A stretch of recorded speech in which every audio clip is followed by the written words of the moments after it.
સાયલા તાલુકામાં ગેરકાયદેસર કોલસાના ધંધા પર પોલીસનો મોટો છાપો, લાખોની કિંમતનો ખનીજ જથ્થા સાથે મુદ્દામાલ કબજે કર્યો।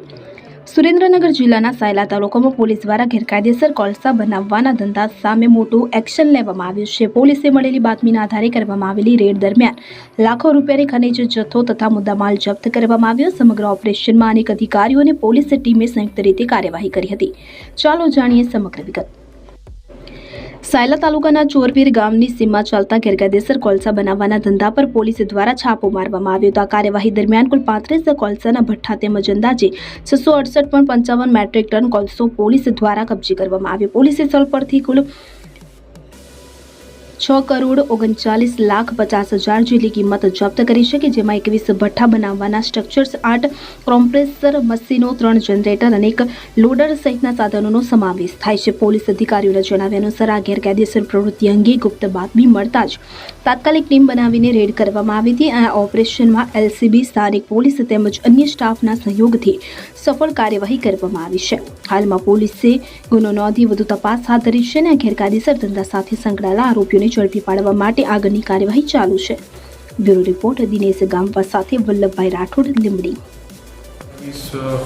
3/2026ના રોજ લીંબડી ડિવિઝન ઓફિસની ટીમ તેમજ લીંબડી ડિવિઝનની અંદરથી અલગ અલગ પોલીસ સ્ટેશનમાંથી કર્મચારીઓ સાથેની ટીમ બનાવી અને એલસીબી જે બ્રાન્ચ છે એમની 2 PSI સાથેની ટીમોની મદદ લઈ અને સાયલા તાલુકા અને મૂડી તાલુકાની અંદર આવેલા જે ગેરકાયદેસર કાર્બોસેલના કૂવાઓ જે છે કે જ્યાં આવી રીતે કાર્બોસેલનું ગેરકાયદેસર ખનન થાય છે એને પકડવા માટે થઈ અને જે છે એક આયોજનબદ્ધ રીતે રેડ કરવામાં આવેલી છે।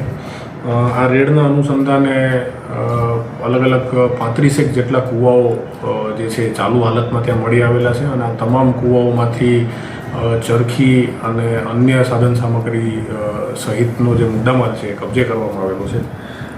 કુલ મળીને 700 મેટ્રિક ટન જેટલો કાર્બોસેલ જે છે એ જગ્યા ઉપરથી પકડવામાં આવેલો છે અને લગત જે ખાણ ખનીજની ટીમો છે એમને બોલાવી અને એમને સાથે રાખી અને આ જે સમગ્ર મુદ્દામાલ છે એને કબજે કરવામાં આવેલો છે। આ ખનન પ્રક્રિયાની અંદર જોડાયેલા 21 ટ્રેક્ટર, 2 લોડર અને 1 ડમ્પર સહિતનો મુદ્દામાલ જે છે એ પણ કબજે કરવામાં આવેલો છે અને સાથે સાથે મજૂરી અથવા તો અન્ય પ્રકારની જે પણ પ્રવૃત્તિ આ કાર્બોસેલના ખનન દરમિયાન થાય છે એની સાથે જોડાયેલા આશરે 35 જેટલા વ્યક્તિઓ જે છે એમને પણ ગઈકાલે ત્યાંથી સ્થળ પરથી પકડવામાં આવેલા છે અને આ સમગ્ર મુદ્દામાલ અને એમની સાથેનું જે પણ સાધન સામગ્રી છે એ ખાણ ખનીજ વિભાગને સોંપી અને એમના દ્વારા જે પણ કાયદેસરની કાર્યવાહી કરવાની થતી હોય છે એના માટે થઈને આગળની તજવીજ જે છે એ કરવામાં આવેલી છે। સાહેબ, ખનન દરમિયાન કેટલા મજૂરોને રેસ્ક્યુ પણ કરવામાં આવ્યા? ખનન દરમિયાન અલગ અલગ 5 જેટલા કૂવાઓમાંથી આશરે 21 જેટલા મજૂરોને બહાર કાઢવામાં આવેલા છે। જનરલી એવું થતું હોય છે કે જ્યારે આવી રેડ પાડવામાં આવે તો બહારથી લોકો ભાગી જતા હોય છે ને અંદર ખનનમાં જોડાયેલા મજૂરો છે એ અંદર ફસાતા હોય છે, એટલે આવા કૂવાઓને આઈડેન્ટિફાઈ કરી અને પછી જે છે એમને ચરખીની મદદથી આવા મજૂરોને બહાર કાઢવામાં આવેલા છે।